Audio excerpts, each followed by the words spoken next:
समय की उपलब्धता के आधार पर इस समय जो चर्चा की जानी है वह यह कि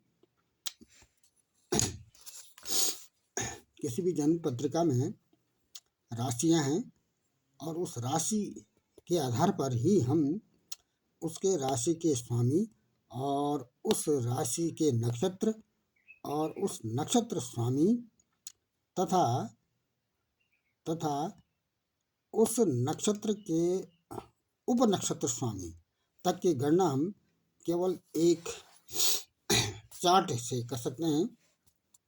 इसकी एक सरल सब लॉर्ड पता करने का एक सरल तरीका बनाया गया है। जैसे उदाहरण के लिए 1, 5 और 9 ये तीन जो राशियां हैं ये अग्नि तत्व की राशियां हैं। 2, 6 और 10 ये पृथ्वी तत्व की हैं और 3, 7, 11 वायु तत्व की और 4, 8 ये 12 ये जल तत्व की राशियां हैं। तो ये तीन राशियों के जो चरण आते हैं, राशियों में जो चरण आएंगे नक्षत्र के वो समान आएंगे। पहले चरण भी समान आएंगे, दूसरे भी समान आएंगे और तीसरे भी समान आएंगे।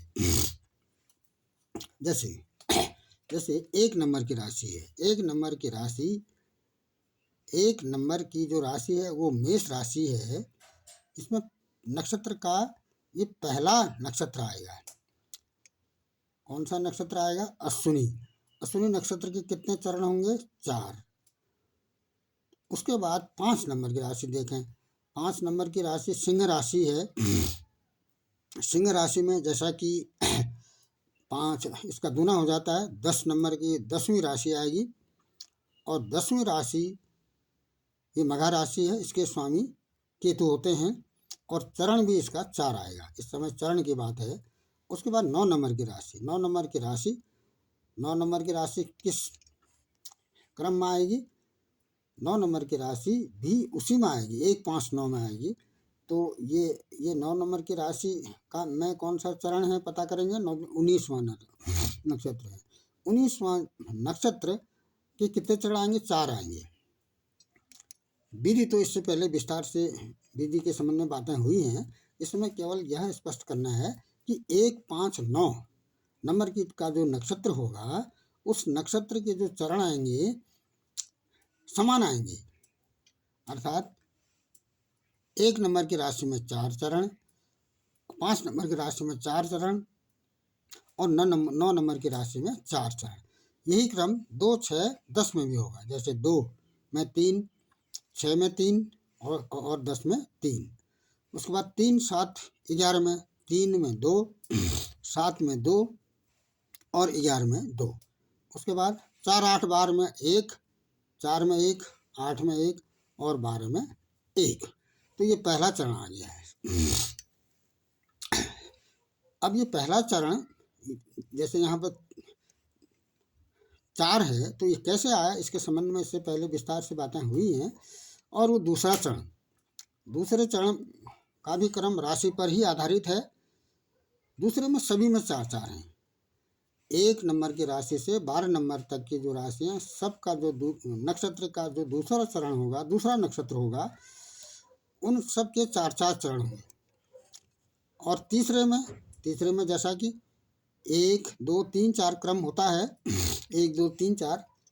तो यहाँ पर अग्नि तत्व राशि है 1, तो इसमें भी तीसरे नक्षत्र में 1 चरण है और 5 में भी 1 चरण है, 9 में भी 1 चरण है और 2, 6, 10 में 2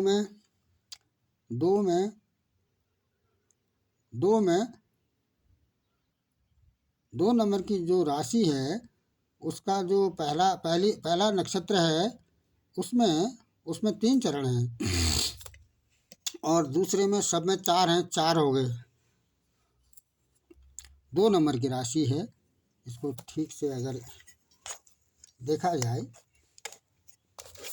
तो ये जो 2 नंबर की राशि है दूसरे नक्षत्र में तो सभी 4 चरण होंगे और तीसरे नक्षत्र में 2 चरण होंगे।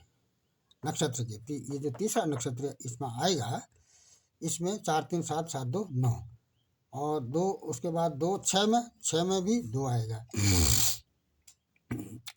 और 10 में भी 2 आएगा, 10 में भी 2 आएगा। ये तो तीनों नक्षत्रों के चरण आ गए हैं। उसके बाद अब हम सीधे बात करते हैं नक्षत्र का। जैसा कि नक्षत्र यहाँ पर तो एक नक्षत्र को 4 भागों में बांटा गया है, उसके 4 चरण हैं। लेकिन सब उप नक्षत्र स्वामी जब हमने निकालना हो तो उस समय एक नक्षत्र के 9 भाग किए जाते हैं। अब कैसे किए जाते हैं, क्या किए जाते हैं? यदि हम यहाँ से लेते हैं, ये अग्नि तत्व की राशियों का एक क्रम होता है सब लॉट का। जैसे नक्षत्रों का एक क्रम हुआ था, वैसे ये अग्नि तत्व की राशि है। 1 1 1 5 9, ये 1 नंबर की राशि है। और ये दूसरा पन्ना 9, ये 5 नंबर की राशि का पन्ना है, और ये तीसरा 9 नंबर की। तो 1 5 9 में सब लॉर्ड समान होंगे।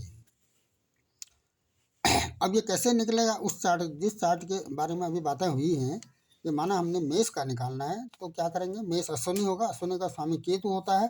पहला नक्षत्र के केतु के 4 होंगे, और दूसरा भरणी के भी 4 होंगे, और कृतिका का 1 होगा। अश्विनी के स्वामी केतु होते हैं, भरणी के स्वामी शुक्र होते हैं, और कृतिका के स्वामी सूर्य होते हैं। ये 1 से आगे है। 5 का भी वही क्रम आएगा।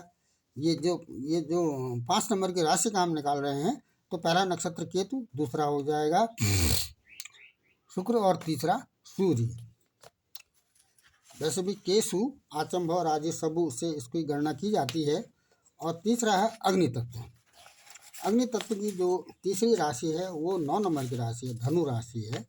तो इसमें भी केसु आ का मतलब आदित्य, इसमें भी वही क्रम आएगा। कहने का मतलब यह है कि अग्नि तत्व में भी नक्षत्र समान होते हैं, और उनके उप नक्षत्र स्वामी भी समान होंगे। अब जैसे यदि हम यहाँ पर देखें, इस चार्ट में देखते हैं, तो इस चार्ट को यदि हम देखें, अश्विनी यहाँ तक बातें हो गई थी, केतु इसके स्वामी हैं।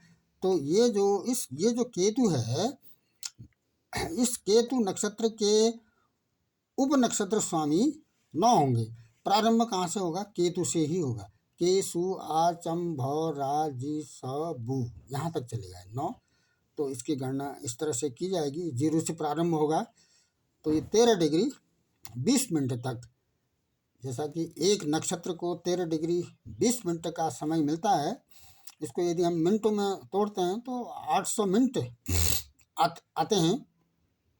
ये इसके बारे में पहले बातें इससे के संबंध में हो चुकी हैं। तो 13-20 का एक नक्षत्र को 13-20 का समय मिलता है, 800 मिनट का समय मिलेगा। और उसके बाद जब ये पूरा हो जाएगा तो ये प्रारंभ तो 13-20 से ही शुरू होगा, लेकिन शुक्र जब यहाँ पर नक्षत्र आएगा तो उसका प्रारंभ शुक्र से होगा। और उसके बाद फिर सु आचम भ राजी सबू केतु तक ये इस तरह से चलता रहेगा। ये 13 दूनी 26 40 तक आया। तीसरा सूर्य।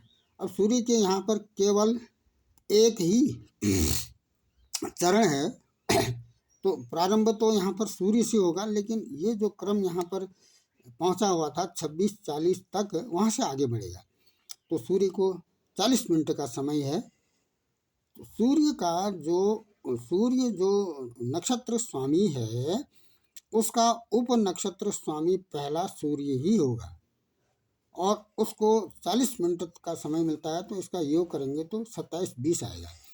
सूर्य के बाद फिर चंद्रमा, आचम भव रा, तो समय तो इसको 3-20 का ही है, तो 27-20 यहाँ हो गया। चंद्रमा के 1-6-20, 1 घंटा 6 मिनट और 40 सेकंड का समय मिलता है। तो ये 28 26-40 मिल गया है। और उसके बाद भव माने भौम, 28-26-40 के बाद भौम को 46 मिनट और 40 सेकंड का समय मिलता है। तो ये 29-13-20 हो गया है। उसके बाद राहु राहु का जो अंश है वो 46 मिनट और 40